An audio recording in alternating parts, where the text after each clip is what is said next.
really significant damage here in Lee County, and there's other places where you have really significant damage as well outside of this general area. We were very fortunate to have good coordination with the White House and with FEMA from the very beginning of this. We declared a state of emergency last Friday, September 23rd. This was a disturbance out there by Columbia, and then the next day we got a major disaster declaration approved by the president, and we really appreciated that. And that basically set off the massive mobilization that we had ready to be able to respond to this storm. As of now, there have been over 2,500 rescues effectuated. There have been close to 100,000 structures in the most hard-hit areas that have been searched. We've deployed resources that were pre-staged and are now in the field for food, water, and other types of supplies. There's 28 different points of distribution across the affected areas. 45 million bottles of water have been served, 2 million pounds of ice.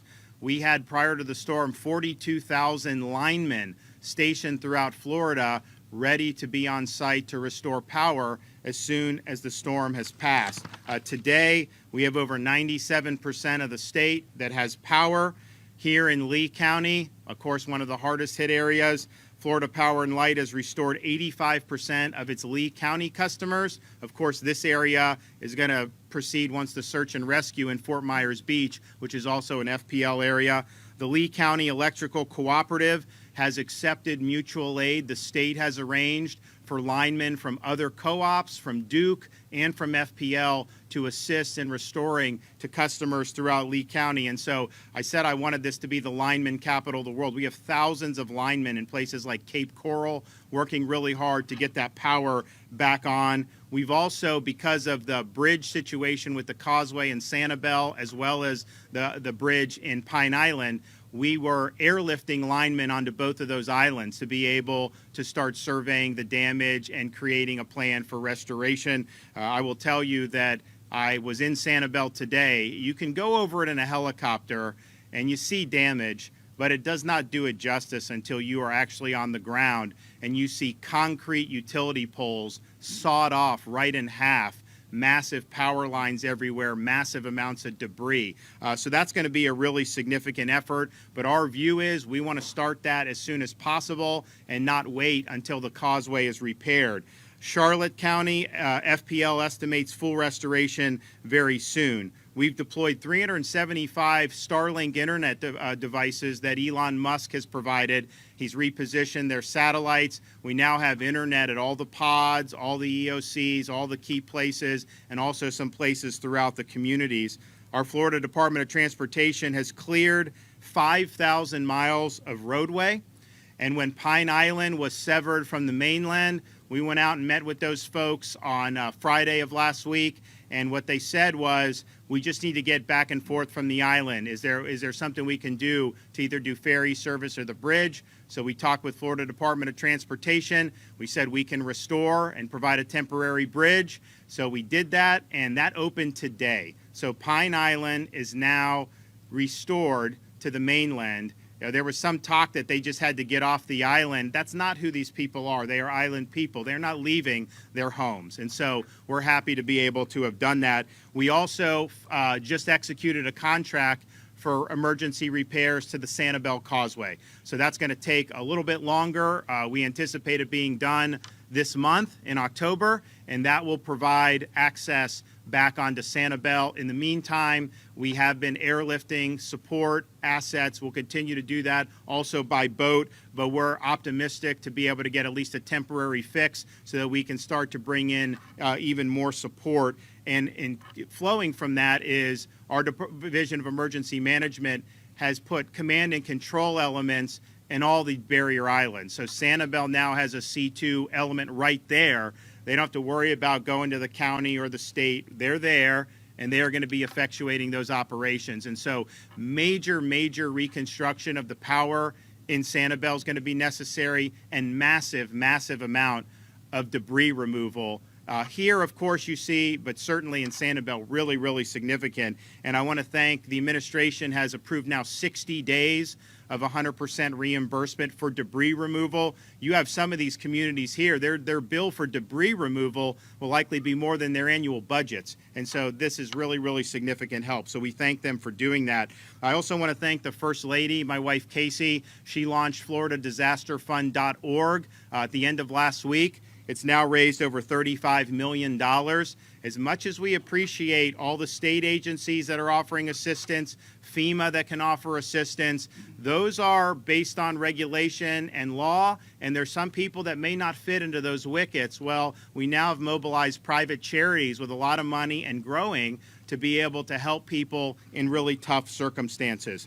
I also just want to say that when you're doing responding to something like this, you have to integrate various levels of government. Of course, our counties and municipalities, they have the boots on the ground. They're involved every day in life safety missions, whether it's police, fire, rescue, what you name it. The state, we manage and coordinate amongst various counties. And then, of course, the federal government, FEMA, providing support. And I think we've worked as well across state, local, and federal of any disaster that I've seen. And so I want to thank Administrator Criswell from FEMA for being on the ground, being supportive, and being very responsive. I think one of the things that you're seeing in this response, we are cutting through the bureaucracy. We are cutting through the red tape, and that's from local government, state government, all the way up to the president. So we appreciate the team effort.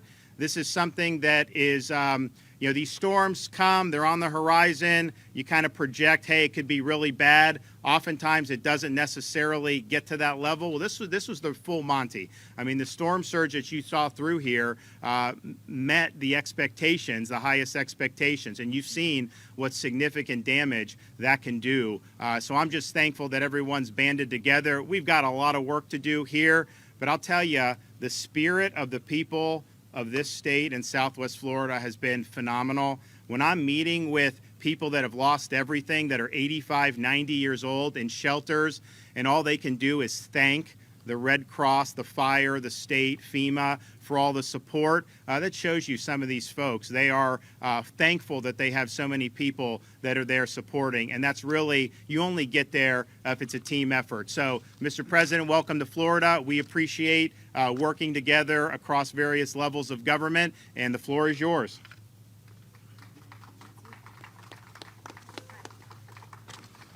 Well, Gov, the First Lady, thank you very much for the hospitality. And,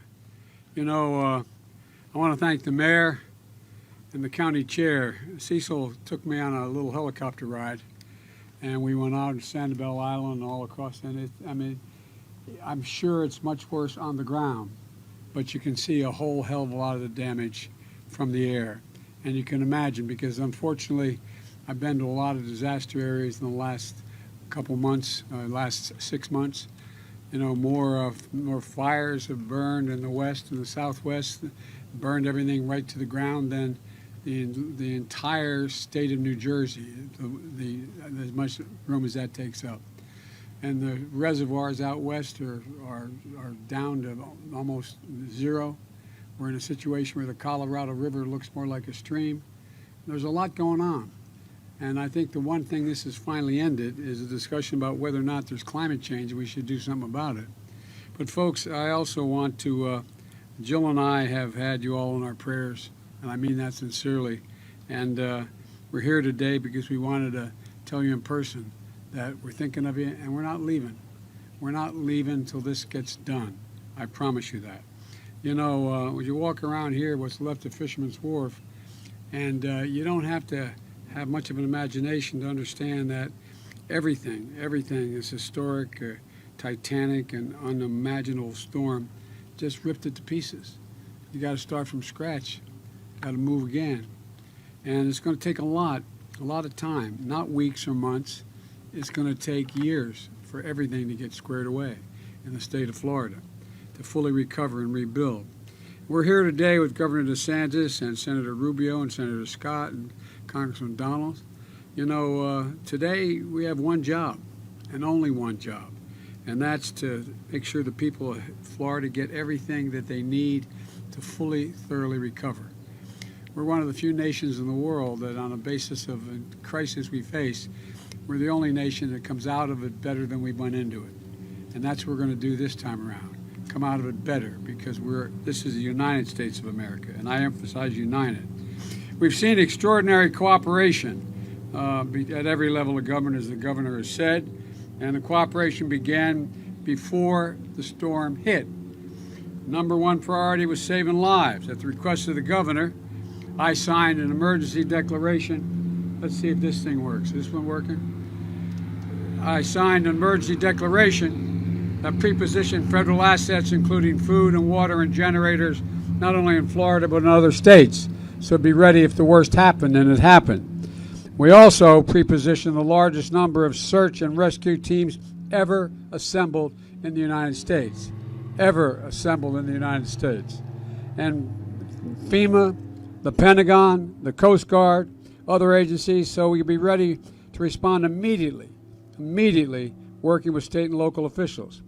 And the search and rescue teams have knocked on nearly 70,000 doors and rescued over 3,800 people. Yesterday, Lee County alone, the search and rescue teams examined 24,000 structures just in this county, making sure we're accounting for everyone who still may be trapped. We have over 4,000 federal personnel on the ground as I speak. The Army Corps of Engineers is providing emergency power to hospitals across the state, nursing homes, water treatment plants, to make sure these facilities are able to continue to operate. Tens of thousands of utility workers all across America, not just in Florida, all across America responded to the call from Florida that needed help. Thousands from all across America, working around the clock to get power restored. This is about America coming together, and I really mean it. America coming together. FEMA has also delivered, as has been mentioned, 4 million meals, more millions of bottles of water, and making sure that you have the immediate necessities. But we know from experience, I know from experience, how much anxiety and fear and concern there are in the people. We didn't lose our whole home, but lightning struck, and we lost an awful lot of it about 15 years ago.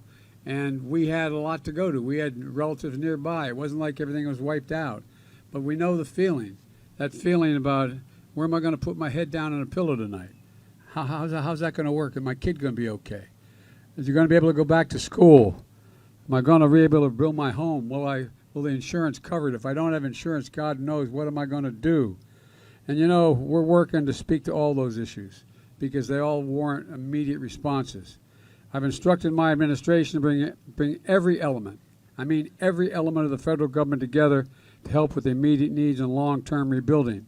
Yesterday, we opened a disaster recovery center right here in Lee County.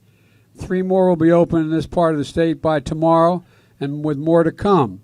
And the state is co-locating insurance villages at the same center. So you're not sure what your insurance circumstance is, you're not sure what you're going to get, you can show up and determine in one place, meet with your insurance company, and also apply for federal assistance at the same time. From FEMA to Small Business Administration to the Department of Housing and Urban Development, there are many ways we can help, and we've already started.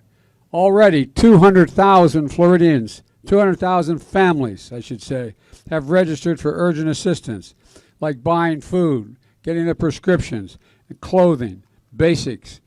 And how many of you lost your businesses? Well, insurance may not cover everything, may not cover the full cost. So we're in a position, some of the folks are going to have lost their homes as well. And the question is you have insurance and we'll cover the cost. Well, I directed the Small Business Administration to speed up the processing of low-interest disaster loans that can provide up to $2 million for small businesses and nonprofits, and additional money for lost income, and 200,000 for homeowners to close the gap between what insurance won't cover and what their needs are. And that's in around 1.5% interest rate. And folks, look, yesterday the state asked me, and we immediately agreed to activate our hotel program. So individuals who need hotel rooms won't have to pay for anything. I know there's not many around here, but they can go to the nearest hotel and not have to worry about paying anything and just have the coverage. If you don't have insurance, or if you're underinsured and you found a place to rent, or your car has been destroyed, you're maybe entitled up to $37,900 in federal funds. If you need to make repairs to your home, you may be eligible for another $37,900, not $39,700, $37,900. So you possibly can be able to get close to $80,000 for your needs. It's available. And folks, look, the most important thing you can do is register so we can help figure out who is eligible for these things. Hundreds of FEMA personnel are going door to door, and to help with that, or you call 800-621-3362, and I'm told you're waiting for hours and hours to get through, and you're not getting anybody answering the phone. We've talked about that on the way down in Air Force One, and we're going to try to speed that up by having additional personnel. We're trying to expand it. So you have to have a little patience for us to get it all done. So many people are contacting. Or you can go online to disasterassistance.gov and find out what you're eligible to receive. Or you can sign up at one of the multiple disaster recovery centers, the one that's opened here and many more that are going to be opening. Meanwhile, in the counties hardest hit, the federal government, at the request of the governor, at the very beginning, said we'll cover 100% of the cleanup cost, the debris cost, which is billions of dollars before it's all over, if you think about it. That we're going to pay 100% for 30 days. I just extended for another 30 days, and the governor and I talked. I think he's going to have to come back and ask for some more beyond those 60 days because it is consequential. Unless you clear the area, there's not much else you can do. And so, folks, look, we have a long road ahead of us, rebuilding entire communities from the ground up. I want the people of Florida to know you have my commitment and America's commitment that we're not going to leave. We're going to see you through this entire process, and it's going to take a hell of a long time, hopefully without any snags in the way. Later, after the television cameras have moved on, we're still going to be here with you. We're still going to be moving. We're still going to be doing everything we can to try to put your lives back together again. So many families in this community, their homes destroyed. And where we're standing now used to be a busy strip of restaurants and shops. They're now wiped out. The Sanibel Causeway is ripped in two, stranding hundreds of people on the other side. Many of them don't want to leave, but some have wanted to leave. We're in a situation where in Lee County alone, initial reports say 11 schools are significantly damaged and 3 are going to have to be rebuilt. And today's Yom Kippur. Many members of Florida's Jewish community can't gather at their holiest day today, and because they're displaced and their homes are gone and their synagogues are not available. Long term, major disaster declaration I approved on September 29th is going to help rebuild schools, libraries, parks, and public community centers. We have the money to do that, and you're qualified to get that done. We're going to help rebuild roads and bridges and public water systems. We've already allocated funding from the infrastructure law that I signed to continue making Florida's power grid more resilient than it is now, to ensure that power comes back on faster and reduce the cost of repairs and rebuilding, because there will be more storms. There will be more storms. When I was vice president, we provided Florida with $200 million to install a smart grid technology, and as a result, the power is being restored quicker in Florida today than it's ever been restored when it's gone out. Florida's already set to receive $13 billion over the next 5 years in federal funding for highways and for bridges. And the key here is building back better and stronger to withstand the next storm. We can't build back to what it was before. You got to build back better because we know more is coming. I was talking to someone who was on Sanibel Island saying that as he walked around, he noticed that those homes that were built later and had different roofs and different foundations, they did very well. They survived. We can build to withstand the kind of things that you've faced of late. And folks, it's going to take the federal, the state, and local partners and the private sector working together. And here's the deal. I promise you we're going to be with you every step of the way. The people of Florida, to all of you, we're in this together. This is the United States of America. The United States of America. It's not something else. So thank you all, because a lot of people around the country are going through similar disasters. As I said to a couple of the folks I was talking to, and I'll end with this. You know, I've been out, I guess now 9, 10, maybe, depending how you count them, 12 major disasters around the country.